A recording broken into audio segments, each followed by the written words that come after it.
Luc, chapitre 16. Jésus dit aussi à ses disciples: Un homme riche avait un intendant. On vint lui rapporter qu'il gaspillait ses biens. Il l'appela et lui dit: Qu'est-ce que j'entends dire à ton sujet? Rends compte de ta gestion, car tu ne pourras plus gérer mes biens. L'intendant se dit en lui-même: Que vais-je faire, puisque mon maître m'enlève la gestion de ses biens? Travailler la terre? Je n'en ai pas la force. Mendier? J'en ai honte. Je sais ce que je ferai pour qu'il y ait des gens qui m'accueillent chez eux quand je serai renvoyé de mon emploi. Il fit venir chacun des débiteurs de son maître et dit au premier: Combien dois-tu à mon maître? Je dois 100 tonneaux d'huile d'olive, répondit-il. Il lui dit: Voici ton reçu, assieds-toi vite et écris 50. Il dit ensuite à un autre: Et toi, combien dois-tu? Je dois 100 mesures de blé, répondit-il. Et il lui dit: Voici ton reçu, écris 80.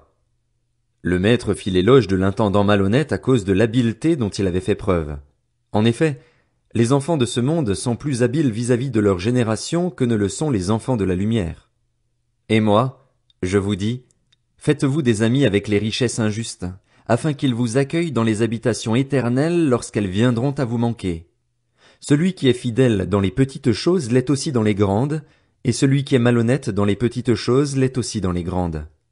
Si donc vous n'avez pas été fidèle dans les richesses injustes, qui vous confiera les biens véritables? Et si vous n'avez pas été fidèle dans ce qui est à autrui, qui vous donnera ce qui est à vous? Aucun serviteur ne peut servir deux maîtres, car ou il détestera le premier et aimera le second, ou il s'attachera au premier et méprisera le second. Vous ne pouvez pas servir Dieu et l'argent. En entendant tout cela, les pharisiens qui aimaient l'argent se moquaient de lui.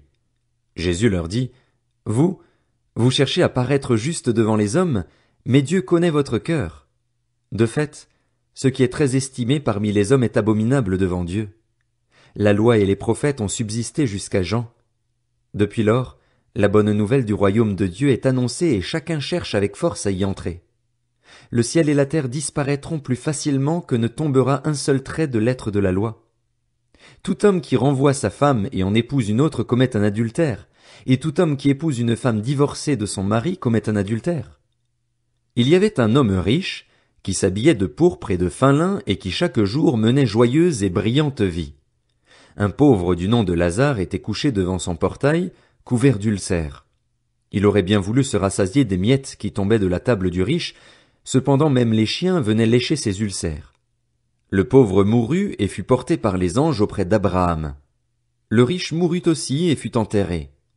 Dans le séjour des morts, en proie à une grande souffrance, il leva les yeux et vit de loin Abraham, avec Lazare à ses côtés.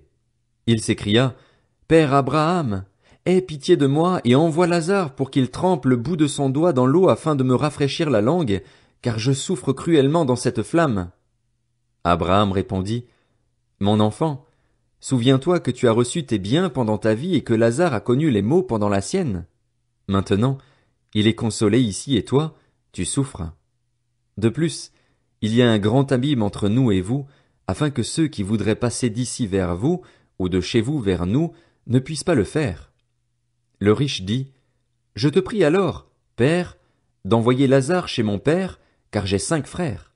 C'est pour qu'ils les avertissent, afin qu'ils n'aboutissent pas, eux aussi, dans ce lieu de souffrance. Abraham lui répondit: Ils ont Moïse et les prophètes, qu'ils les écoutent. Le riche dit: Non, Père Abraham, mais si quelqu'un vient de chez les morts vers eux, ils changeront d'attitude.